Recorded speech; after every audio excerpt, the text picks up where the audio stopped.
박정한 와인 리뷰의 발행인이 됩니다.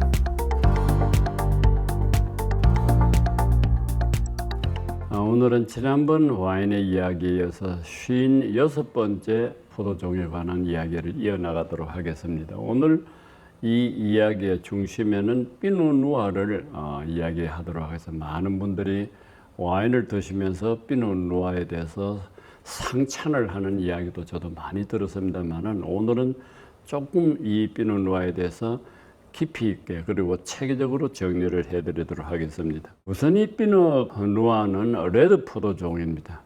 그리고 이 종으로 빚은 와인은 여느 종보다도 와인의 향과 맛이 우아하다고 합니다. 그리고 이 포도종은 까베르네 소비뇽이나 메를로처럼 다른 포도종을 받아들여 가지고 자기의 장점을 살리는 막 그러한 블렌드를 하지 아니하는 포도종입니다. 해서 피노누아라 그러면은요, 자기 독자적으로 고고한 맛을 지니고 향을 보인다, 이렇게 이야기를 합니다. 해서 어느 면에서는 피노누아는 대단히 개성이 뚜렷한 포도종이라고도 이야기할 수 있습니다. 왜 이 피노누아가 그와 같은 고고함을 보이느냐면, 자기가 지니고 있는 특색적 알맞고 매우 유순한 탄인, 섬세하면서도 상쾌한 산이 있어가지고 굳이 다른 파트너를 찾지 않아도 된다 하는 이야기입니다. 그래서 오히려 잘못 이렇게 다른 포도종하고 블렌드를 하게 되면 자기가 지니고 있는 고유의 우아함이나 고고함을 잃어버릴 우려가 있다 해서 피노누아는 블렌드를 하지 않는다 하는 점을 말씀을 드리겠습니다. 그리고 이 와인은요, 와인에 막 바로 이렇게 발을 들여 놓는 초보자들한테도 대단히 이렇게 매력적으로 아답테이션이 되고 있는 그러한 포도종이기도 합니다. 실제 이 피노누아를 이렇게 마셔보면요, 굉장히 이렇게 마시기가 수월합니다. 주로 이렇게 보통 와인을 얘기할 때 와인에 처음 발을 들여놓는 초보자들한테는요, 레드보다는 화이트가 한결 마시기가 수월하다고 이야기를 합니다. 근데 레드 포도종 가운데서 피노누아는 마치 화이트처럼 초보자한테도 쉽게 아답테이션 되는 이유는 우선 저항이 거의 없습니다. 그리고 와인의 고유의 풍미를 마음껏 이렇게 즐길 수 있기 때문에 초보자한테, 그리고 달리 이야기를 하게 되면 마치 화이트 와인을 즐기는 것처럼 피노누아를 흠뻑 즐길 수 있다 하는 점이 있습니다. 그래서 이 피노누아를 흔히 뭐라고 이야기하느냐면, 화이트의 포도종이 이렇게 옷을 입은 레드 품종이다, 이렇게도 이야기하는 점이 있다는 것을 참고로 말씀을 드립니다. 그러면 이러한 피노누아의 원래 고향은 어디냐? 왜냐하면 고향이라는 것이 명작의 텃밭이 되기도 하기 때문에 이 피노누아의 고향은 프랑스 부르고뉴입니다. 프랑스의 여러 산지 가운데서도 부르고뉴의 피노누아, 부르고뉴 와인이라면 화이트에는 샤르도네, 레드에는 피노누아입니다. 어느 면에서는 피노누아가 거의 독보적인 존재라고 이야기해도 좋습니다. 그러면 부르고뉴 안에서도 어느 동네, 어느 마을에서 나는 포도종이 가장 좋으냐 할 때 꼬뚜 도르를 가리킵니다. 왜냐하면 부르고뉴는 이렇게 4개의 와인 섹터가 있습니다. 그 4개 와인 섹터 가운데서 거의 중심축에 해당되는 꼬뚜 도르이 가장 훌륭한 피노누아를 내고 있다, 이렇게 이야기를 합니다. 꼬뚜 도르는 다시 또 2개로 이렇게 나누어서 북쪽은 꼬뚜 드 누이고 남쪽은 꼬뚜 드 몬입니다. 이 꼬뚜 드 누이와 꼬뚜 드 몬 2개 합쳐서 꼬뚜 도르라고 하는데, 이 꼬뚜 드 누이와 꼬뚜 드 몬의 여러 와인을 내는 마을들이 쭉 이렇게 있는데, 그 중에서도 주브레, 샹베르땡, 본, 로마네, 에세조, 부조, 이러한 동네 마을 이름은 와인을 즐기는 사람들한테 귀에 아주 익은 마을이기도 합니다. 바로 이러한 마을에서 나는 이 피노누아가 최상의 피노누아라 하는 것을 다시 한번 말씀을 드리겠습니다. 그러면 프랑스에는 부르고뉴 이외에는 피노누아가 없냐면 그렇지는 않습니다. 이 다른 이렇게 동네로 퍼져나간 것이 루아르 강변이나 샹파뉴나 알자스 이런 곳에도 피노누아는 이렇게 번성하고 있다는 것도 참고로 말씀을 드립니다. 피노누아를 이제 이렇게 부르고뉴에만 이렇게 축약을 하지 않고 다시 이것을 이렇게 온 지구상에 와인이 나는 곳에 두루두루 이렇게 살펴봤을 때 제가 늘 하는 이야기가 명작의 텃밭, 이 좋은 와인이 나는 명작의 텃밭이 어디냐 하는 이야기인데 4개를 제가 축약을 해서 말씀을 드립니다. 하나는 프랑스의 부르고뉴 이미 말씀을 드렸고, 두 번째가 미국의 오리건주에 있는 윌라메트 밸리라는 와인 산지입니다. 윌라메트 밸리. 그리고 미국의 두 번째 캘리포니아 중부에 있는 산타 마리아 밸리입니다. 그래서 미국에 2개를 넣고, 그 다음에 이제 마지막으로 뉴질랜드의 남섬에 자리하고 있는 말보로라는 와인 산지입니다. 이래서 4군데를 제가 명작이 나는 이렇게 명작의 텃밭이라 하고 와인 리뷰에 글을 정리를 한 바 있습니다. 그러면 지금 방금 말씀드린 4곳 이외에는 어디가 그러면 훌륭한 명작의 와인이 나느냐 하는데 대충 정리를 해보면은 캘리포니아 북부 AV가 있는 소노마하고 나파밸리, 두 번째는 저 오스트레일리아에 있는 야라밸리, 그리고 미국의 이쪽에 북부 해안 지역에 있는 워싱턴주의 콜롬비아 고지역, 그 다음에 캐나다의 오카나간 밸리, 헝가리의 에겔, 아르헨티나의 멘도사, 이러한 곳들이 바로 피노누아의 새로운 명작이 나는 곳으로 정리를 해드리고 있습니다. 이제 개별적으로 이제 와인 산지를 말씀해. 우선 제일 첫 번째가 부르고뉴입니다. 부르고뉴는 아까 제가 말씀드린 대로 오늘 여기에 샘플이 지금 4개가 나와 있는데 4곳의 명작의 터에서 나는 샘플 와인들입니다. 그래서 제일 먼저 지금 부르고뉴의 샘플 A 와인입니다. 이 라벨에는 그냥 이렇게 큰 지방을 나타내는 부르고뉴 전역을 나타내는 라벨입니다. 여기 AOC가 부르고뉴입니다. 마을 이렇게 혹은 리존이 아니고 어디까지나 부르고뉴라는 하나의 넓은 텃밭을 이야기를 합니다.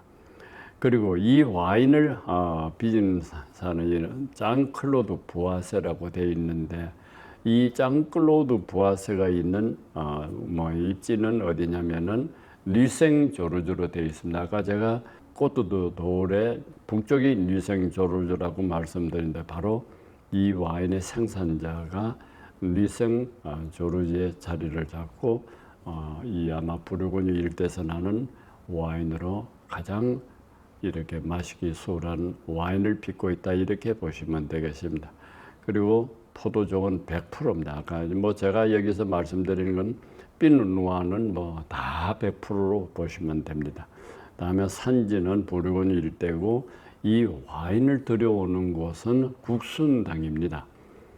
국순당 이러면 여러분들 다 우리 재래 토속주로도 유명한 국순당이 와인의 세계에서도 이렇게 훌륭한 부르고뉴 와인을 들어온다 하는 것을 참고로 말씀을 드리겠습니다. 두 번째 이 샘플로 나온 와인은 오리건의 윌라메트 밸리에서 나온 피노누아입니다.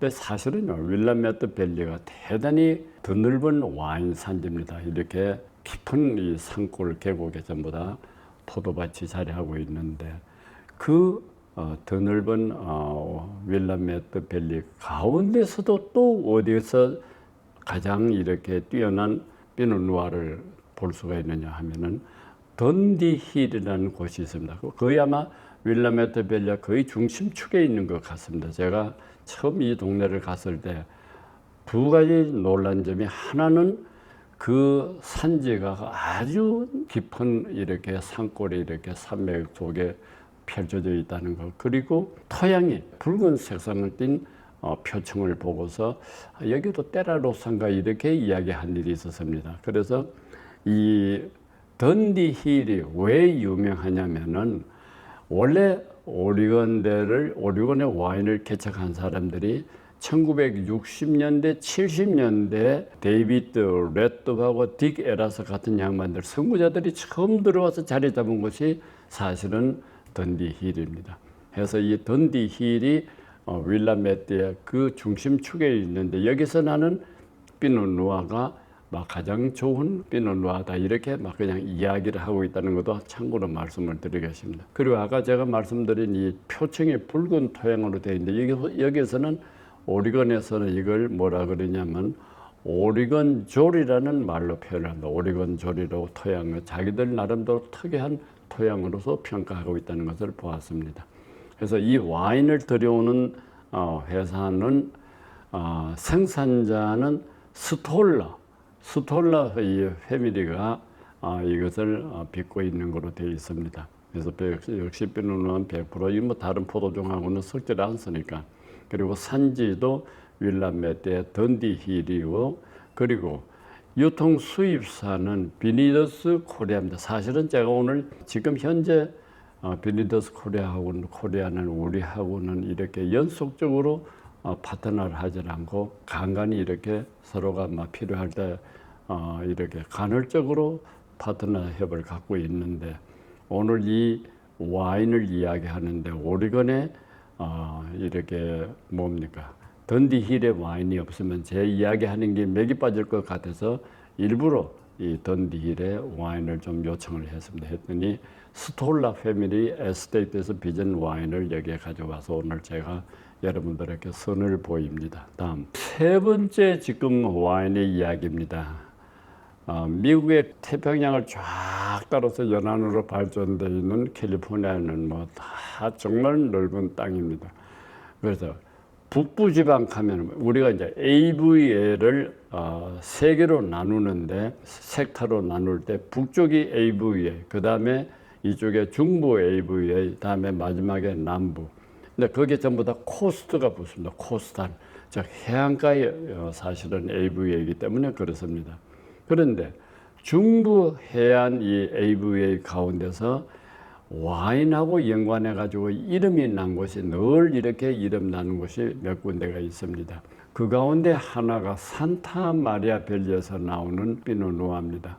이 산타 마리아 밸리는요, 만약 기점을 이 저쪽에 캘리포니아 제일 남쪽에 있는 로스앤젤스를 기점으로 하게 되면 약간 북으로 이렇게 북상을 하면서 한 150km 지점이 있는데 역사적으로 와인을 이야기할 때 이 산타 마리아 밸리는 1782년 주니페로 세라 신부가 여기에서 처음으로 포도밭을 가꾸고 그 다음에 포도나무를 심었다 이렇게 이야기해요. 왜냐하면 이 캘리포니아에 사실은 이 포도 식재 과정은 멕시코에서 선교사들이 갖고 들어온 포도나무라고 보시면 됩니다.